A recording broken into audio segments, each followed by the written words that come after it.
Good afternoon, everyone. Good afternoon. My name is Ed Schlesinger. I'm the Benjamin T. Rome Dean of the Whiting School of Engineering, and I'd like to welcome you all to our 2024 Harriet Shriver Rogers Lecture.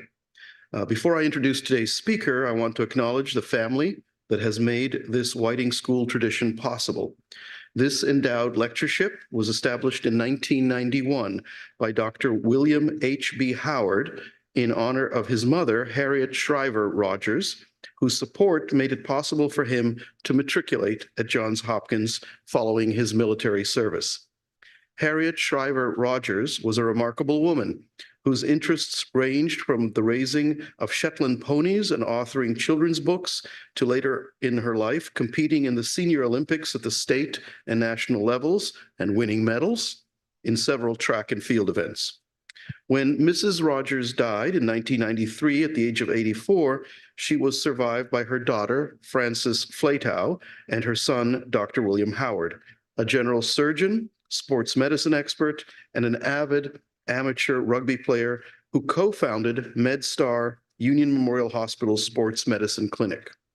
Sadly, Dr. Howard passed away in January of 2016, and Ms. Flatow passed away in 2020, but we are honored that Harriet Shriver Rogers' granddaughter is here with us today representing the family, and that is Hannah Pirone, daughter of Frances Flatow. Welcome. And now I'd like to introduce our 2024 Harriet Shriver Rogers lecturer, Bob Seder. Bob is the chief of the Cellular Immunology Section in the Vaccine Research Center in the National Institute for Allergy and Infectious Disease, one of the 27 institutes within the National Institutes of Health. His laboratory researches cellular and molecular mechanisms by which vaccines and adjuvants mediate protective immunity in mouse and non-human primate models of HIV, malaria, tuberculosis, and cancer. His work has demonstrated the importance of the quality of T-cell responses in mediating protection against various infections and the importance of the route of vaccination in generating tissue-resident T-cells. Bob is a Hopkins alumnus and longtime supporter of the school. He received his bachelor's degree in natural sciences from the Krieger School in 1981 and his MD from Tufts University in 1986. He completed residency in internal medicine at New York Hospital, Cornell Medical Center.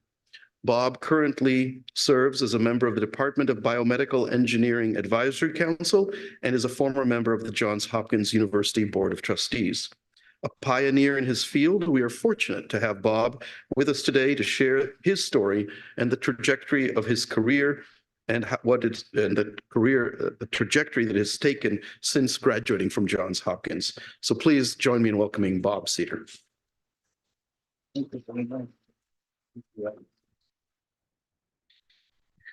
So I think, thank you very much, Ed. It's a great pleasure to be here and a great honor. And thank you, Hannah, and your grandmother. I hope would wish she were here. I'm sure she'd be very proud. I'm sure your uncle also would be proud. So I'm going to give you just 2 slides of background to say where I've been for the last 25 years. And I think this is going to frame what I'm going to get back to at the end of how one thinks about an academic career and how, depending on what you're interested in, how you can actually lead to products that can have impact in the world. So this was the Vaccine Research Center was built in 2000 at the NIH.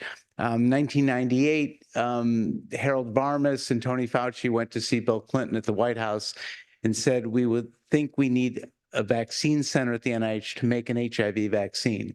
And they thought it was a good idea, and they built this center. And they put a group of us together. There were 8 young, at that point we were young, independent investigators who had expertise across different areas that we thought would be important in making an HIV vaccine. And so that was our original intent. The mission is research leading the development of vaccines and antibody products to prevent infectious disease. So we're founded as an HIV vaccine center. And I would just tell you 25 years later that we've still not succeeded in that, and making an HIV vaccine is extremely difficult. But the science that we learned from making an HIV vaccine came in handy for all these other infections. So we work on universal influenza, which could someday be a pandemic strain. We made an Ebola vaccine. We've made an RSV vaccine. I think all of you are aware we made and designed the coronavirus vaccine. Then there was West Nile and Zika, and I'm going to talk to you today about malaria, and I also work on tuberculosis. But the scientific technology that we were using to develop an HIV vaccine made it allowable that we could develop a COVID vaccine in 6 months. And so this is the way you do it, is in the building, we do basic research and discovery. And once we've made a discovery, we can then either with a vaccine or an antibody, we can have process development where we actually make the vaccine, and then we have a pilot plant in Frederick, Maryland. So we're basically a government academic small biotech. And once we've made the vaccine and the antibody, we have a clinic at the NIH Clinical Center where we can test it.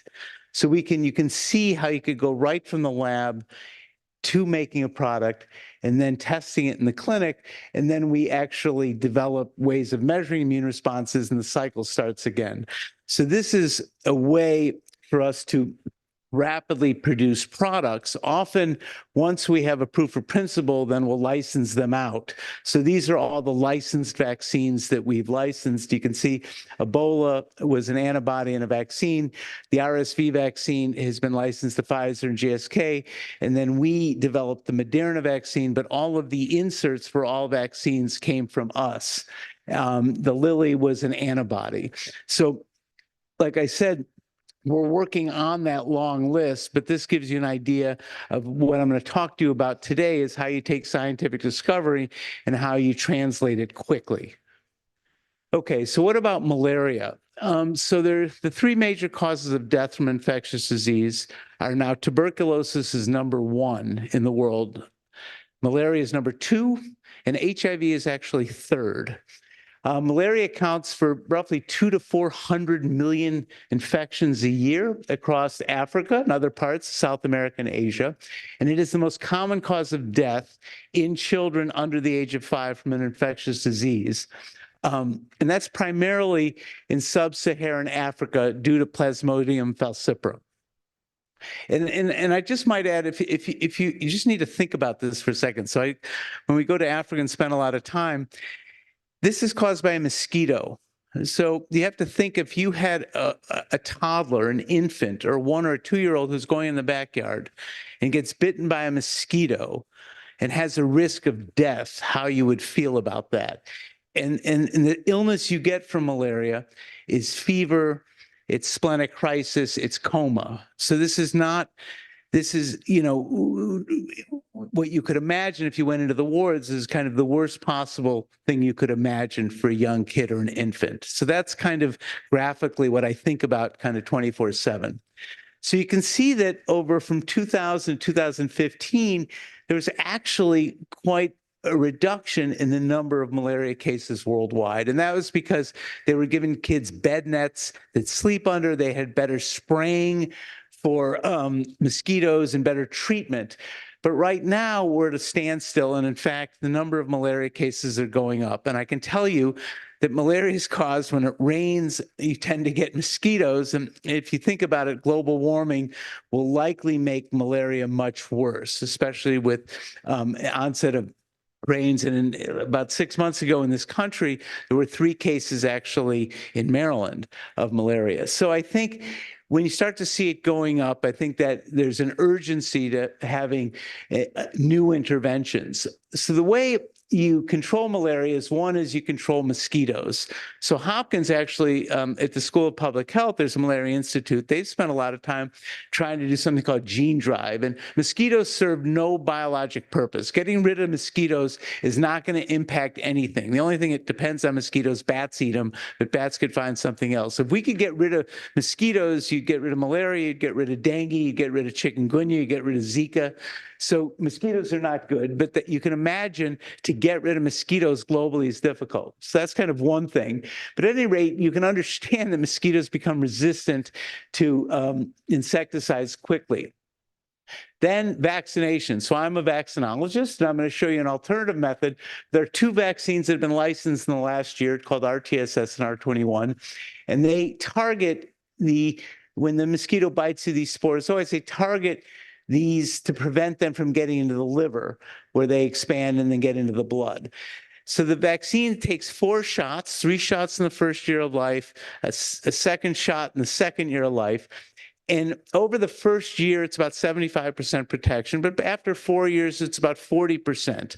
But it has a dramatic effect. It reduces after 4 years. There's an 11% reduction in mortality and 20% against severe disease. So it's good, but certainly we probably can improve upon vaccines for sure. Or we use different interventions, which is what I'm going to tell you about. Then, of course, there's early diagnosis and treatment. But you can imagine when you're treating 400 million people with a drug, malaria replicates. And when they replicate, they will escape treatment. So you always worry about drug resistance. So the other thing you can do is you can take pills monthly. If you're an infant living in West Africa, someone comes to your house and they have a 3-pack of pills and they say, take the first dose while I'm here. And then they give them 2 more doses. And if they take them monthly, that can help them. But you can imagine, what do you think the compliance is? How many kids take those second and third doses? Or they wait until they get sick with malaria, or they sell them.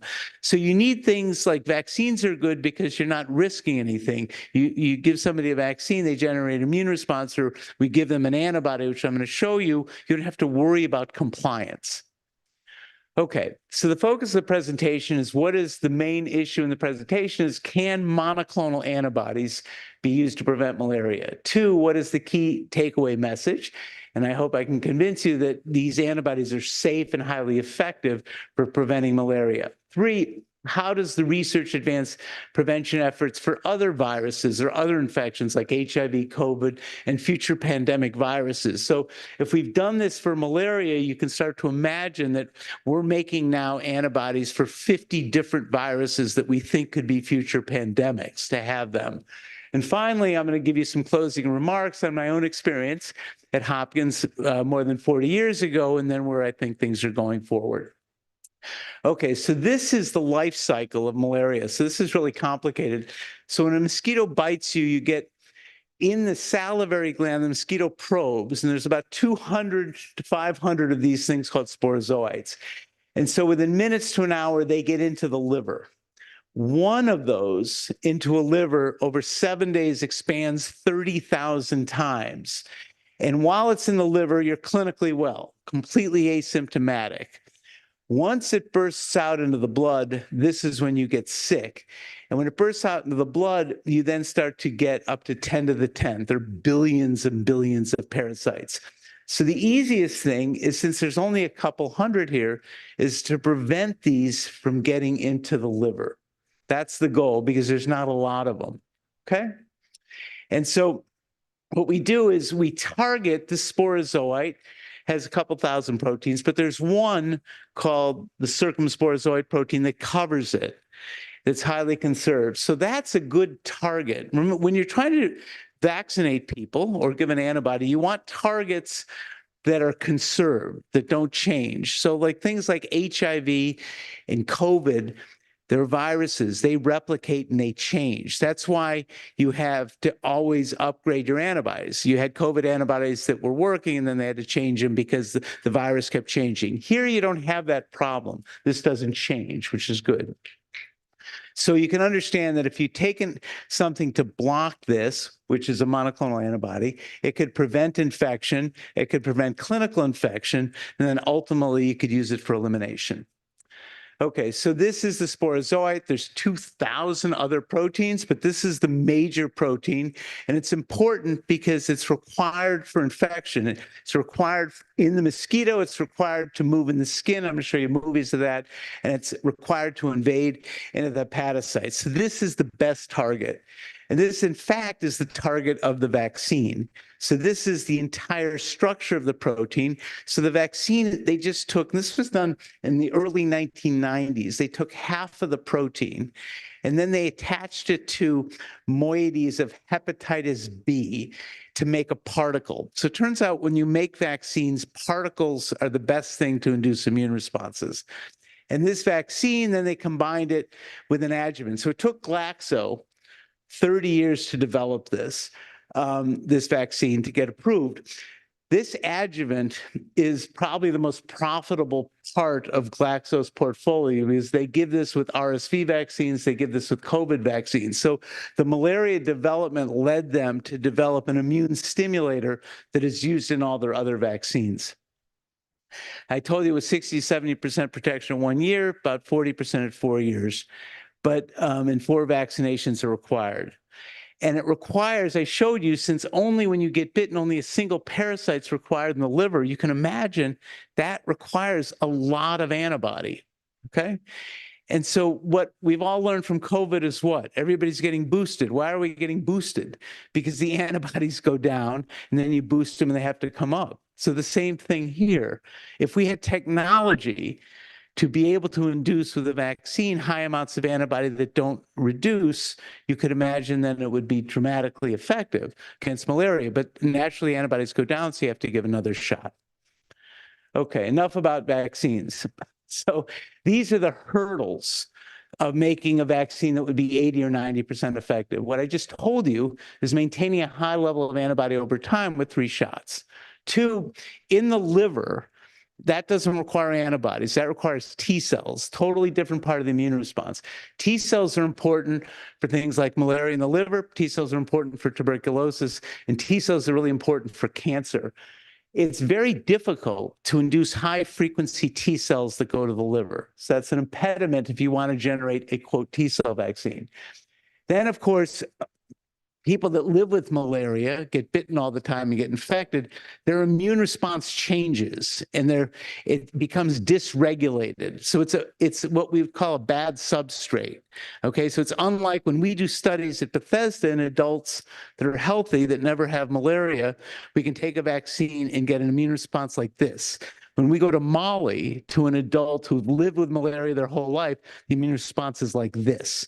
It's very difficult to change that. Okay, so the other thing is also the age of people can affect the immune response. So the current vaccines work at 5 months, but they didn't really work at 6 or 12 weeks of age, and they didn't work after 5 years. So there's kind of, at least with this vaccine, age dependency.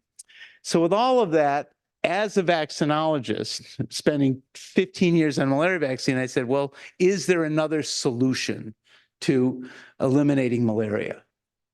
So that would be monoclonal antibodies. So what is monoclonal antibodies? So what we did is we had taken, this is a bit of a crazy story. So we had taken an attenuated sporozoite vaccine. So somebody in 1967, Ruth Nussenzweig at NYU, had shown that if she took mosquitoes and she lightly irradiated the mosquitoes, what that did was the sporozoites could infect a mouse. You could give the sporozoites to a mouse, but the sporozoites could not mediate an infection, but they could elicit an immune response, and that was protective upon subsequent challenge. So in the 1970s, at the University of Maryland, in prisoners, they actually applied mosquitoes that they had lightly irradiated. And if you got 1,000 mosquito bites as a vaccine and then subsequently challenged them with malaria, they would be protected. So that was evidence that those sporozoites that had been attenuated could actually be a vaccine. So 15 years ago, Steve Hoffman at Scenaria decided to make a vaccine. So he set up a factory in Germantown with a room about this big, a mosquito room, and he was able to aseptically remove sporozoites from mosquitoes and put them into a vial. And the FDA, they were free of any toxins, and that became a vaccine. And so we started to work on that. And that's a long story, but the bottom line is from those people that we had given this sporozoite vaccine, we were able to take their blood and make antibodies from them, okay? So the way vaccines work, whether it's a sporozoite vaccine or a protein vaccine or an RNA vaccine, is when you get a vaccine, your immune response, your B cells get activated and you make all kinds of antibodies, okay? And in that mix of antibodies that you make from a vaccine, you have some that are really good, that neutralize and are ideal for protection. You have some that are okay, that contribute to a community effect. You have some that don't do anything at all. So it's a group effect of making many different specificities. So what you really want, can you isolate the best of the best? Can you isolate just one out of there to be used as a preventive measure by itself? So that's exactly what we did. So this was a clinical trial with those sporozoites. So we took 100, we had subjects that received 135,000 of sporozoites given 5 times intravenously. And then we isolated, we showed that those people made antibodies to CSP. That's the protein that we were targeting. And we actually, in these people, they were challenged with malaria. So you can challenge people with malaria. You give them 5 mosquito bites, they get infected, we send them home for a week because it's all in the liver, and then we bring them back. And in the old days, they either stayed in hotels in Bethesda or they stayed over at the NIH. And every day you would check their blood to see if they had malaria. And if they got malaria, you treat them and they would go home. And so now we do it a bit easier, but at any rate, we chose these people. They were completely protected from malaria challenge. And then you take their blood and you stain their B cells to this protein. So you just have a fluorescent marker to this protein, this CSP protein, and this is constituents within the CSP protein. And this tells you that these are the people's B cells that were specific to this CSP protein. And so we take each of those B cells and we clone out a monoclonal antibody. And then we test it in mice to see if it's protective. So this was all done by my colleague, Fidel Zavala, who's at the School of Public Health at Hopkins. And so what you do is we give that monoclonal antibody to a mouse. And then what Fidel made is he made sporozoites. He made an infectious strain of mouse malaria, and he put this human falciparum CSP linked to something that was fluorescent. And what you could do is then we give the antibody, he infects them, and then we can look to see if they're infected based on the fluorescence and measure that. Or we can infect them with 5 mosquitoes to see if they have malaria in their blood. And what we found was that this is the blood stage challenge. So these are all protected animals to a bunch of different antibodies that we called CIS 43, 42, 04. You can see a couple of these antibodies completely protected the mice. And so there are 5 mice per group, and a couple of them didn't work at all, despite them all having the same amount of antibody that we transferred. So this was good. We had a human monoclonal antibody against this dominant CSP protein that was protective in mice. And so then we want to know actually where the antibody binds on this CSP protein. And so what we do is you take this protein, we just chop it up into shorter segments. And what we found was, and I don't want to get into details, is that it bound at the beginning at this region right here, the antibody bound specifically to. No one had ever shown that an antibody bound to that region. So we found a brand new region on this protein that was neutralizing. Okay, so I showed you that we isolated this antibody called CIS43, and this was done by Neville Kasalu and Aza Idris. Neville had been born in the Congo and came to my lab after working at UCLA.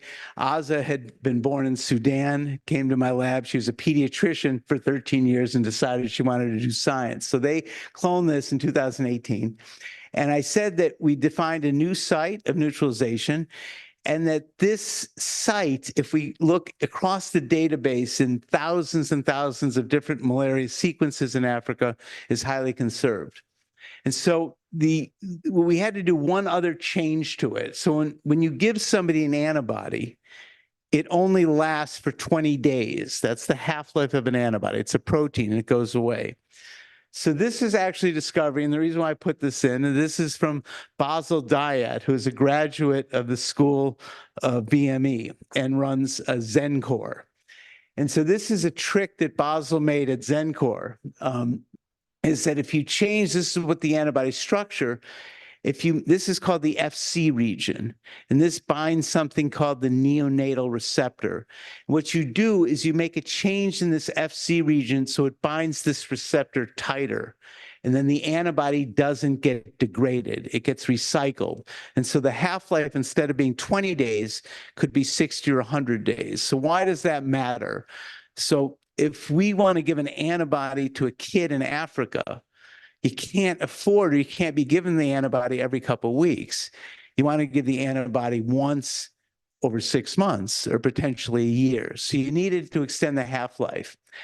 And so this just shows you we gave the antibody. This is the original antibody CS43, and this LS mutation, which we incorporated. You can see this is the amount of antibody over 140 days is much better than the wild type antibody in both the blood and in the skin where you get infected. So that was a key trick. And that's really important in using antibodies.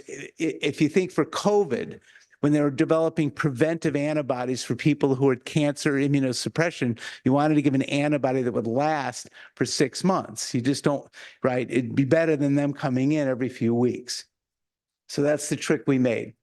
So then it was 2020, the beginning of 2020.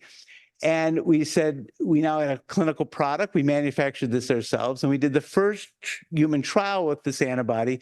And we give it at different doses. So we start with a low dose of 5 milligrams per kilogram. Antibody is done based on weight. Okay. And then you do 20 mg per kg and 40 mg per kg. And then you give a dose subcutaneously. So first, you just want to show it's safe. Then you want to show would it mediate protection when we challenge them with 5 mosquito bites? And then we measure the amount of antibody after. And so what happened was in January of 2020, we started this trial. And that you could see you give in orange 5, blue is 20, red is 40. So IV. And so you can see you have this beautiful dose response curve where this is the highest dose, medium, and the lowest dose, and you can measure this over time. We were supposed to challenge the subjects on March 17th of 2020. So had we challenged them then, we would have had people that had different levels of the antibody. And that would tell you if they were protected, one, were they protected? And if 2 of they were protected, you might get some insight of how much antibody you needed. So I don't know if you remember, but Sunday was Sunday the world closed down. That was to COVID. Okay, so there we were making the COVID vaccine, and I'm going to call our clinic, and they said, Bob, do you think we need to cancel the challenge on Tuesday? And you could say yes. We had, but through perseverance and kind of utzing nicely, I asked our clinic through COVID, were people still in the trial? Could we follow them along? And they said, yeah, we have a group of people that are coming in to getting bloods regularly. And so in October, we deemed that it was safe. And so we brought them to the NIH and we challenged them. We had 9 subjects that had the antibody. We challenged them with 5 mosquito bites, and all of them were protected. So this is a big day. It was the first demonstration the antibody could be given, and it was completely protective. And then you have actually 6 volunteers who don't get the antibody, who agree to get infected, and 5 of 6 were infected. Sometimes, for some reason, the 6th person didn't get infected, but normally all 6 people get infected. So this is highly statistically significant. So this was the first demonstration the antibody worked. So that's good. So now what you really want to know, and I learned this from doing vaccines, is you immediately want to go to the toughest place you can, right into the field and right into Africa. So this is my close colleague, Peter Crompton, Peter was a medical student at Hopkins and is absolutely brilliant and a wonderful physician scientist.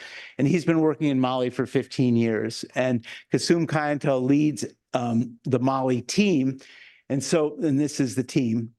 And so what we did is we started with adults, because you always start, when you start with a new intervention, you often start with adults and then you age de-escalate down to children, right? And so we gave adults a single intravenous infusion. So antibodies can be given sub-Q or IM, but when you're giving them large doses, you have to give it in the vein. So we gave them an intravenous infusion once at the beginning. And so it rains in Mali for 6 months. So starting at the end of July through December, it's raining every day. And 85% of the people over those 6 months get infected with malaria. Okay? It's crazy. Of all ages. So we gave them 40 milligrams per kilogram intravenous. That was the most we could give them. This is our first trial. We wanted to make sure it would work. And then we gave them a lower dose just to see how low we could go. So we gave them 10 milligrams per kilogram. And then we had a group that got nothing. It was placebo controlled. And the reason why you can do this is when you live in Africa and you're an adult, you have acquired immunity against malaria that protects you from getting clinically sick. But they still get infected. They just don't get that sick. So you can do this, so you can have a placebo group. And we looked at them over every 2 weeks. We take their blood and we look in blood smears to see if they're infected. Okay. And so this just tells you the intensity of the infection. So this is July, over 210 days of all age groups. This is the cumulative incidence of infection. So you can see 70 to 90% of people in a normal year get infected. So this is the Kaplan-Meier curve of the results of the trial. So as I told you, in the group that got nothing, about 80% of people got infected over 6 months. When you see at 10 mg, the low dose group, 75% were protected. And the 40 mg, 88% were infected. So had my parents been alive and could understand a Kaplan-Meier curve, I would have retired. I would have said, this is it. It's in the New England Journal. This is as good as it gets. This is a good look. So it says a single dose through 6 months of a season in Mali is highly protective. So then you can actually, this was by blood smear. There's a more sensitive test than blood smear called PCR that's 1,000 times more sensitive than the blood smear. And that was the same result. So this was the first evidence that actually we did something called sterile immunity. We prevented infection. So that's important because if you wanted to give an antibody to a woman who is pregnant, you need to prevent her from getting infected. If you want to eliminate malaria, we need to prevent them from getting infected. So this is that first evidence. Okay. So the limitations of the trial was we just did adults, but obviously the trials need to be done in children and pregnant women. And 2, we gave it IV because it was our first trial and we wanted to give a lot. So we knew we needed more potent antibodies to be able to give it at a lower dose so it was cheaper. So I had a graduate student. So the NIH has a graduate program. So he was a medical student and we do have a graduate program between us and Oxford. So Lawrence started in the lab. And within a month, he had cloned 200 antibodies. And one of these antibodies, called L9, bound to a new site on that protein. And it was better than our first antibody. So 2 to 3-fold better. So this is exactly what we needed, something that was more potent, that would be cheaper. And so I don't think I need to belabor this. This is just for the hardcore scientists in the lab. This is a picture of a cryo-EM structure of the protein and where the antibody binds into this protein. And the only interesting thing is this is the antibody extending across the protein, and it kind of overlaps in something we call homotypic aggregation. So it's kind of a new mechanism of how the antibody would work. But probably more fun for you is to understand where the antibody is working. So as I said, you get bitten, the skin get sporozoites, they quickly get into the blood and they get into the liver. So everybody likes movies. And so this is in the skin, we measure motility. I don't know if I can get, I don't think this is, the animation's not working. Okay. So what this would have shown is if you look, and this is done by Fidel, if you look in the skin, these are moving very rapidly. Okay. And they need to move because they need to get from the skin into the blood. We label the antibody and you see where you had the labeled antibody meeting the sporozoite, there's no movement at all. So it stops motility in the skin. When it binds the sporozoite, it also strips it off, the protein right off, and it leaves death in its trail. So that's just mechanistically how it's working. So then we took this antibody and we did a clinical trial at the NIH. And here we did very low dose groups now. Here you can see we needed to show it worked subcutaneously. So we only gave 5 milligrams per kilogram subcutaneously, or even 1 milligram per kilogram IV, very low dose. And you can see when we challenge them, all the people that got these 20 mg per kg IV or 5 mg per kg IV, they were all protected. And 4 or 5 subjects that got either 5 mg sub-Q or 1 mg IV were also protected. So this was our key evidence that you didn't need very much, and it could even work subcutaneously. And so this looked like an antibody that could meet what we call a targeted product profile, where you'd say, could you get a single dose of an antibody given subcutaneously that would work at a serum concentration of 10 to 15 micrograms per ml, which is what these low doses gave you. So this was a very promising step. So I'm just going to make one point about how does this compare to a vaccine response? So these are people that got 3 shots of RTSS and that immune stimulator, and they were challenged in this challenge model. And these are the people in that challenge model that were protected, and they measured the amount of antibody required for protection.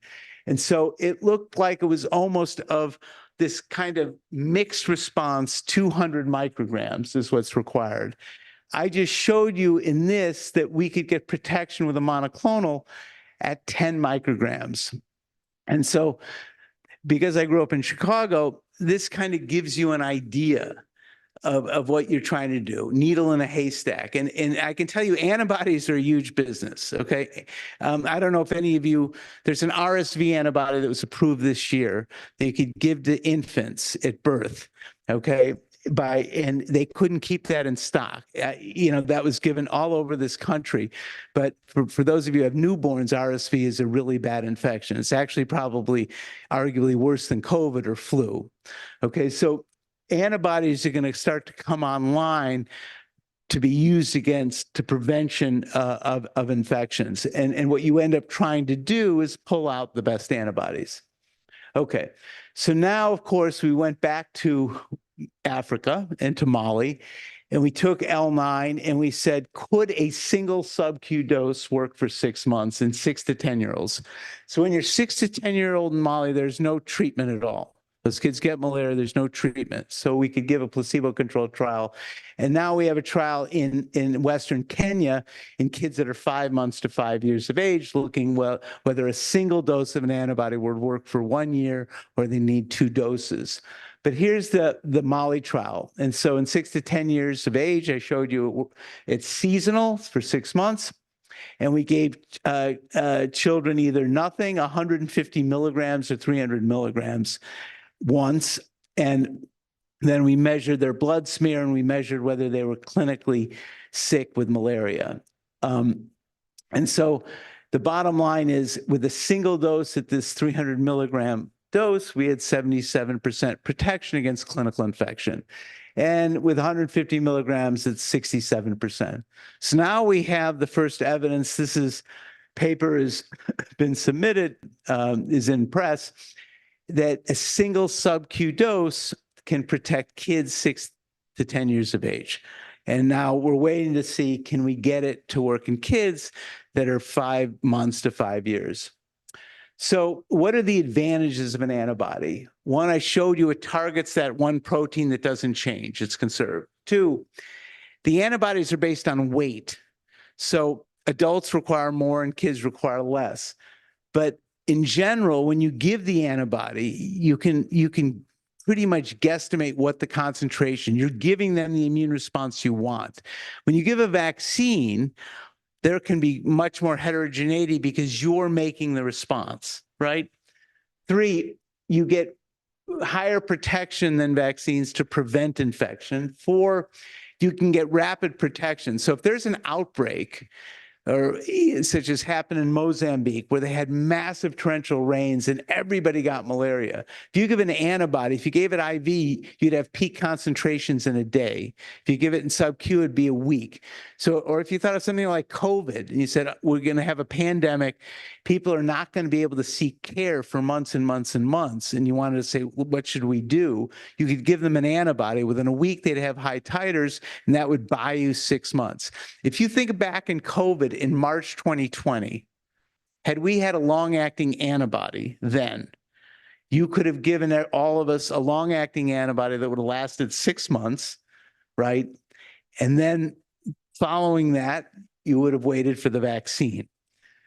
The one issue with the antibody, unlike a vaccine, the beauty of the vaccine is memory, because our own B cells are making the antibody and they last. So this is only up to 6 months or possibly 12 months. Okay, that's the rub. Okay. And then antibodies are unbelievably safe. So you can give them to all ages, you can give them to pregnant women. Okay, so this is kind of where we're going for. We want to give this to infants and small children the first, either in that season for 6 months or potentially in Uganda and Kenya and other areas where it lasts for a year. Pregnancy is ideal. The mother shows up in the first or second trimester. You need 6 months protection. A lot of times the drugs aren't very good. Two, the mothers don't want to take the drugs. So if you said you see her once, you give her an infusion, it lasts 6 months, it's ideal. The only issue is pregnant women weigh more than infants. So it's just a cost issue. Three, if you want to go traveling or you want to spend time in Africa, do you want to take the pills every day, which prevent malaria, or would you just take an antibody for 2 or 3 or 4 months, whether you're a traveler in the military, or if you had in outbreak situations and refugee situations? And then ultimately, could we use this to eliminate malaria? So when you eliminate things like smallpox and polio, those are vaccines that are almost 100% effective given once. So you can imagine coverage is a huge deal. You can't go into a country likely and give multiple shots of a vaccine that's 40 or 50% effective to eliminate it. So this is kind of your short-term vaccine. If this gives you 70% protection at 6 months, could it be used because you just see them once? So that's obviously the ultimate goal. Okay. And the big thing, this is a big deal to me. Okay, so the whole question I get is, I said, all right, we believe you, it's safe, it works, but what does it cost? So our drug companies make billions and billions and billions of dollars on antibodies, right? So who's going to go into Africa and provide this for $5 or $10? That's the problem, okay? So now I spend a lot of my time about equity. What happened during COVID was terrible, right? In Africa, they didn't get vaccines for 2 years. And once they had the vaccines, they didn't want them. But if you have monoclonal antibodies for autoimmune disease, so you guys watch television, all those commercials are antibodies for autoimmune disease, or cancer, or checkpoint inhibitors. How many of those antibodies do you think get into Africa? None. So somebody's going to have to break the barrier to saying, all right, we're going to introduce a new immune intervention in Africa. And we're going to do this first with malaria because the mothers see it, and we're going to do it cheaply. And then this is the tip of the spear to say, all right, who can we get low-cost manufacturing for other antibodies so they have the same type of tools that we have? All right. So just finally, we're not done, obviously. We have multiple ways of making better antibodies than we spend every day. We have yeast display. We have mice where we put in human antibodies and then we vaccinate them. We use AI. But ultimately, we keep iterating just to drive down cost. Okay? Okay. So this is the same quote as if we lifted the screen as what's written behind here. So now what about Hopkins? This is Daniel Gilman's inaugural address, and this says it all. I mean, he did this in 1876. Strong, bright, useful, and true. Okay, so in the speech, he defined the model of American research, now emulated around the globe. The mission he described remains the university mission now. Educates its students, cultivate their capacity for lifelong learning, foster independent and original research, and bring the benefits to the discovery of the world. Okay, so this is my own remembrances. This is from 77 to 81. fantastic education, and the best possible preparation for a career in science and medicine. Fantastic professors in those days. That was my organic chemistry professor. Saul Roseman was the biology professor. Christian Anfinson had been at the NIH, won a Nobel Prize, but fantastic professors. 3, we lead the world in engineering and bioengineering. In large part, we have the Dean of Engineering, who will go down as probably one of the great deans of engineering and transforming the Department of Engineering. The School of Bioengineering was invented at Hopkins, started by Dick Johns, taken over by Murray Sachs. Subsequently, we have Mike Miller. We have Jordan Green someday will be that next chairman after Mike is gone. But they lead the world. And this is, I don't know if it's the greatest kept secret, but Hopkins Bioengineering is bar none the best in the world. And I think that that's where a lot of these discoveries will be made. Outstanding presidential leadership. When I was here, Steve Muller was a globalist. He had great vision. He put Hopkins on the map. Then I had a lot of time to spend with Bill Brody, who had a different style. Also, someone who I think had great respect for all the scientists and the people at the medical school. And of course, we now have Ron Daniels, who is really probably one of the greatest visionaries, if not the greatest visionary Hopkins has ever had as a president. And you can see when he started here, he had a vision for Baltimore, he had a vision for Hopkins, and he had a vision for the world. So that's important. The problem at Hopkins, they never had grade inflation. And I really push that they need grade inflation because they're competing with all the Ivy League schools that have terrible grade inflation. So it was tough.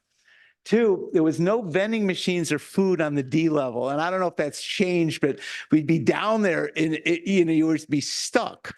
And so I don't know that there needed to be an upgrade. I don't know, does D level still exist? But there needs to be an upgrade in D level. And then it was a great place. I met my wife here first day when I started. So it's a wonderful place to, as I say to people, I'm still recovering from my undergraduate experience. Okay, so they wanted me to say a little bit about key success for an academic career. So this is the key success for any career. Hard work. If you can do it without hard work, then that's great. But hard work will guarantee luck. Hard work doesn't necessarily guarantee success in science because often you can kill yourself on something that doesn't work, but it certainly helps. And I tell everybody, I think we are now taking courses to try to make life easier. But the bottom line is I tell them, I said, you're in the wrong business. If you're not going to be willing to work 24/7, do something else. This is what it's going to require. 2 is perseverance. You have to have thick skin and you have to be in it every day, every minute, and you have to keep iterating. It never ends. 3 is passion. You have to have enormous passion for what you do, whether it's pure science, whether it's translation, but you need to be dispassionate about the data. You have love for science and you have love for medicine, but don't love the data because if the data is not right, you have to change. So you have to be very dispassionate about the data. 4, this is really critical, is integrity and reproducibility. My students can't stand because I make them repeat the experiments multiple times. But nowadays, you're reading about it every day, okay? So early on, they must have reproducibility. 5, the environment. So wherever they go, you want a critical mass. Hopkins is a critical mass place. You surround yourself by fantastic people. It doesn't mean that you're not going to be successful if you go elsewhere, but it certainly helps because most of the time your interactions are done every morning chit-chatting with people, and that becomes enormously helpful. So you need colleagues. Colleagues and trainees, I teach people often, collaborate globally and widely. Find as many collaborators as you can and hire the best people. 6, funding and resources really improve the efficiency. You can still do well with not a lot of funding, but you'll just do it faster and better if you have more resources. So when I have somebody who's ready to leave, I said, do they have a critical mass of people and do they have a lot of money? I mean, that just makes life easier. It's not, but 8, secret sauce. What is your competitive advantage? Is it a technology? Is it a reagent? Don't be doing the same thing. There's 30 people doing T-cell transcriptional analysis. I can go to an entire scientific meeting and there's 30 people doing the same thing and they're brilliant. Don't do that. Decide what is your competitive advantage in your secret sauce. 9, of course, take calculated risk and work on big things. And 10 is be lucky.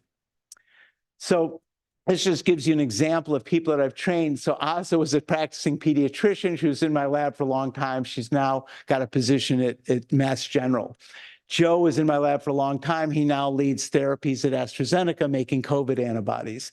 Neville came from the Congo. He made the antibody. He's now at the PATH Malaria Vaccine Initiative leading their development in vaccines. Patients spent a brief period of time in the lab, and she's back in Kenya. A lot of what we do is try to train people from Africa to go back there. And Lace went to the FDA. Lawrence cloned the antibody and now is entering residency, and Rachel's at Hopkins. So this just gives you a smattering of where people go. And this is just the acknowledgement session of what is required to do something like this. So this is my own lab. I mentioned Peter Crompton. These are other people from the Pasteur Institute, the people at Rare do the challenges. Steve Hoffman provided the vaccines, the Gates Foundation. This is what is required. 3 acknowledgement slides. These are the people in Kisumu and Asata from Mali, my team in Kenya. These are people at the NIH who oversee the clinical trials. Zhongwei does the statistics. And then these are the people at the vaccine center who make the vaccines, do the clinical trials, and do the regulatory science. So you need to move the needle, you need collaboration. So I think I'll stop there and take questions.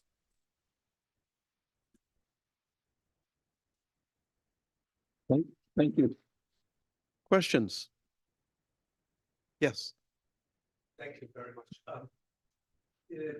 You know what? I'm going to try to run up with the microphone. No, those don't work because they won't help the streamers. Thank you. Bob, thank you. If the neutralizing antibody works so well, do you see that will eventually replace vaccine, basically for at least for malaria? If not, would this new work provide any clues for designing a better vaccine? Yes, those are really good questions. So let me be clear. This is a new and complementary tool. Okay, so I'm a vaccinologist. The Serum Institute of India is going to make 200 million doses of R21. Everybody in Africa in that first year is going to get the vaccine. Okay, and that's the mainstay, and there's good data on that. So we're now trying to look and be creative of where you use the antibody. So one idea is the vaccine is not given to 5 or 6 months of age in life, and it takes 3 doses. So there's no protection till 9 or 10 months of life. So we want to give the antibody, say, at 8 or 10 weeks, where the antibody would work for 6 months to provide them protection over the first 9 months, where there's still a lot of malaria, and they get the vaccine. And so the question you're going to ask is, you say, that sounds great. And the reason why it's good is that by giving it at 6 or 10 weeks, they only weigh 5 kilograms. I only need 150 milligrams, and it gets into cost. So if that's $10 and there's 20 million kids born in Africa, I'm only asking the Global Fund or Gavi for a couple $100 million.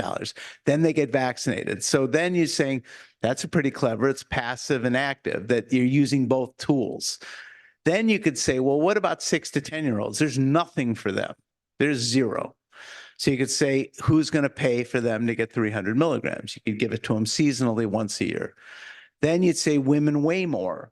So pregnant women weigh 70 kilograms, that might be $40. But suppose that transformed pregnancy. Then again, we have to say, who do we go to and use it during pregnancy? I don't think I'm going to have a problem with elimination with vaccines. So what we try to say is we're using this in a complementary way to other interventions. Eventually, if we made an antibody that was really potent and we could get it down to a couple bucks and it could last for a year, then you start to get into interesting conversations of whether you would give it once a year and whether you would take on the vaccine. And so we're not there yet. Okay. Your other question is, you're right. We identified those 2 new sites, and they were missing those sites in the first vaccine. So you can imagine it's a cottage industry. Everybody's making vaccines to include those sites. I think the real breakthroughs that'll be made will be they'll add other components of the stages of malaria. So they'll take the R21 and then they'll make a blood stage component and they'll add that. We're actually working on what we call a multi-stage vaccine ourselves. So we'll have pre-erythrocytic and we'll have blood stage. So I'm a vaccinologist. So vaccines are the way you want to go, but this certainly can help a lot. So Bob, thank you. That was fascinating.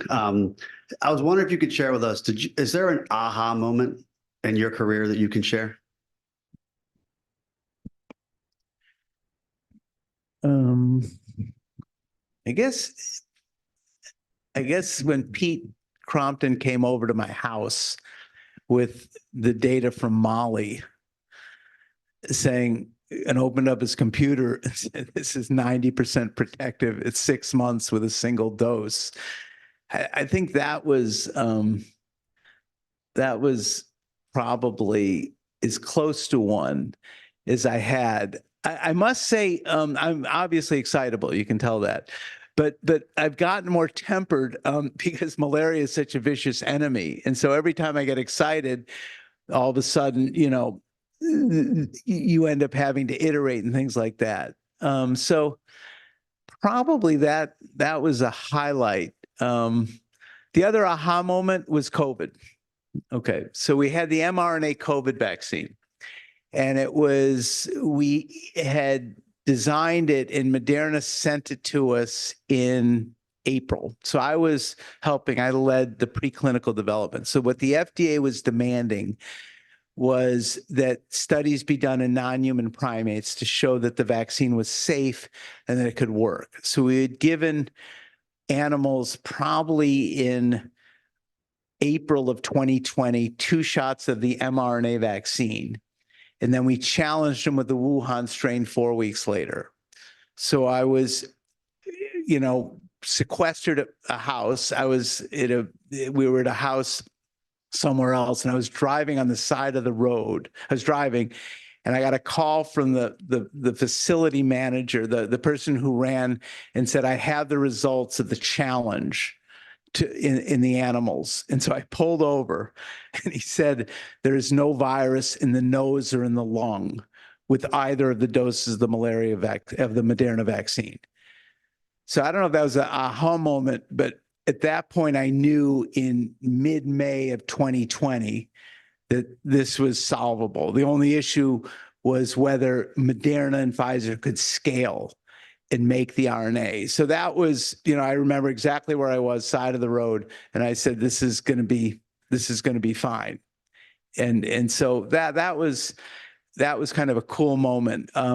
There's one other aha moment during COVID. Again, if you fast forward a year later, we were the ones who did the studies on boosting. So what happened was, it was December 2020, immunity started to wane, and we had already planned that you might need a boost. And so the White House was calling us, John Mascola, Operation Warp Speed, saying, are we going to need a boost? And if we need a boost, do we need to change the vaccine? So we had animals all set to go. We boosted animals. It worked beautifully. And so we had animal data saying boosting was really good. We told the White House to order a lot more doses, don't change the vaccine. And then we had a call with the Israeli government on July 27th of 2021 in the morning, because they were starting to see a surge of hospitalizations. And so we showed them our animal data. It was a Monday morning. And then that afternoon, they approved the boost in Israel. They were the first ones to approve the boost. We had a call with them 12 days later, and they showed us that the hospitalizations were going down like this. So that was pretty cool, that in real time, we had the data, we communicated it, they did it, and it worked like a charm. So those are, I think, kind of, yeah. A terrific talk, and so exciting and inspiring to see the work from basic discovery to translational impact. And I just wanted to ask you a little bit more to talk about the accessibility and affordability issue in that a lot of these protein drugs, monoclonal antibodies, they're sold, their retail price is on the order of $100,000 for a dose. And so you're saying, taking it down to $10. And so I'm wondering, is that something where certain companies, their actual cost of goods are around that? Or is it something where certain foundations, I don't know, WHO or Gates Foundation or different, do they put money in? Like, how do we get to $10? Because it seems, Okay. yeah. So this is, all right. So you're talking my language now. All right. So yes, the way the cost of antibodies is based on how well the cell produces. So sometimes the cell produces a lot of antibodies, sometimes not that much, but the markup is enormous.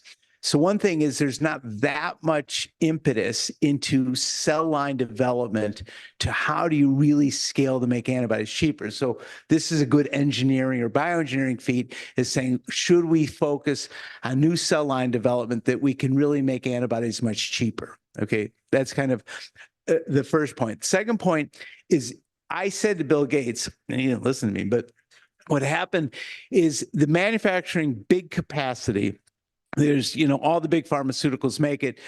Samsung and Fuji have huge capacity to make, antibodies for American companies. There's Wuxi in China also has tremendous capacity to make antibodies. India doesn't really get into the antibody game yet, okay? So we're now going probably to a Chinese manufacturer to make our antibodies at scale. Wuxi, Samsung and Fuji, they can make hundreds of millions of dollars from making RSV for AstraZeneca. So they're not interested in making 3 to 5 tons of a malaria antibody where the margin is low. So the solution to this is exactly what you said, is the Gates public-private partnership needs to just build their own antibody factory to control the cost for not only malaria, but for all pandemic antibodies and for checkpoint inhibitors and for autoimmune antibodies. And if they really are interested in equity, just control that themselves, and then they can get into cell line development. So that's really what needs to get done. And so we'll see what happens. But this is the tip of the spear, we think, right? But I'm getting busted on if it's $10. Okay, one or two more questions. Actually, there's somebody behind you who put their hands up. Okay. Thank you for the talk. It was really interesting. I'm not in the vaccine space. I'm an electrical engineer, and we do computer vision topics. But I was wondering what type of problem, or like what type of new problem, or with the research that you have done, has there been any newer problems that have been open for people like me or people in other fields? And how does somebody with a different background get involved in this type of research?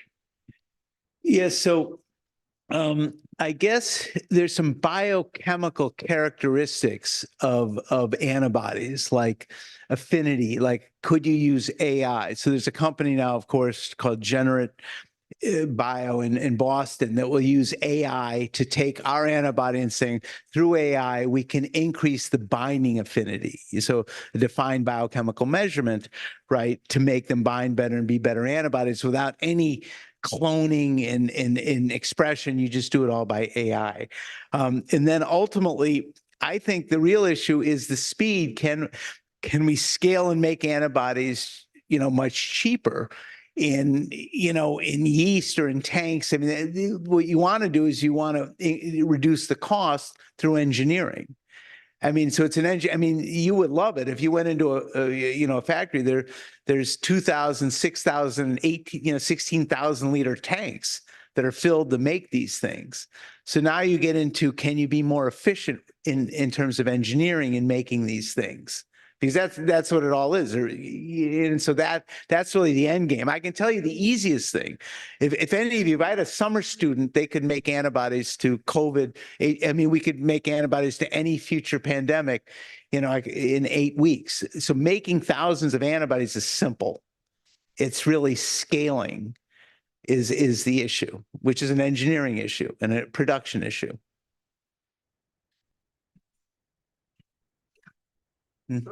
So comparing malaria to COVID, in the US, we had a vaccine hesitancy, lack of education problem. Is that a problem where malaria is, or are people just so desperate for a solution that you don't really have to worry about that? So that's a good question. So let me say that, okay, if we had a new pandemic in this country and we had a vaccine for it, which I think we will, it's possible and likely, unless it was causing rapid and massive deaths, that you would have maybe 30% of people that wouldn't take a vaccine, right? Now, the monoclonal, I don't know if you remember, but the president got sick. And what was he treated with? He was happy to take the monoclonal. The monoclonal is a protein that goes away. It's not a vaccine. It's conceivable that if you had a problem, people can use the monoclonal. We use it for prevention, but you can use the monoclonal for treatment. It goes away. People might view that very differently. So there might be different, we'd say, if I get sick, I'll take the monoclonal. It's not okay. So there might be a dichotomy between those people who are anti-vaxxers, but they're perfectly willing to take the monoclonal. In Africa, there's not as much hesitancy. What I deal with is the mother. Okay. And I have the mother with 2 or 3 or 4 kids, and she's protecting an infant. Okay. So she's very rational. Okay. So if I come to her and say this is safe, she's just trying to protect her kid. So that's a different conversation, and that mother is going to control it.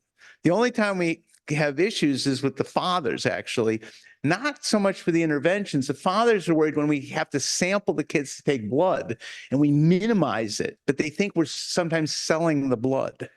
We say, so we actually do finger sticks. We don't take a lot of blood, but the fathers sometimes are more concerned, but the mothers always are very rational. And when we explain it to them, because they're the ones who are living and breathing it. One last question. Thank you. Thank you very much for the lecture. I'm sorry I came a little bit late. When we talk about malaria, we're talking about people from sub-Saharan Africa and Africa in general. I want to find out from you, how much are these people affected by this malaria, involved in this kind of discussions, and how the local population, the people who are affected, involved in your conversations like this? So I work for them. Okay. So we make the antibody, but the people I work with, this has got to be run. All the clinical trials are done in Mali and Kenya, are done by Africans. They're the principal investigators, and they're the ones who will be making the decisions. So when we sit around and we go to the WHO and stuff, they're the ones who we have put together to lead the discussion of whether they think this is safe and this should be used, because they're the decision makers, not me and not the people in the WHO, but it should be people in Mali and Kenya to choose for themselves. Okay. And so since they run the trials, right, and they have the regulatory and make the decisions, each country might, some countries might say we want the antibodies tomorrow, and some countries might not. But that's the way it should be. They should make their own decisions themselves rather than it being top down. Okay. So this is well integrated, right? Like I said, we can make the product, but all the trials are run by my colleagues in Africa, and all the presentations at all the meetings are done by my colleagues in Africa. And when we go, like I said, when we go to and make decisions on deployment, it will be done by my colleagues in Africa. Thank you. Let me thank Bob again for his presentation, really amazing presentation. I want to thank you for your insights and for your leadership in science. I want to thank Hannah again for being here and representing the family. And with that, I'd like to invite you all to join us for a reception in the lobby and enjoy each other's company. Thank you.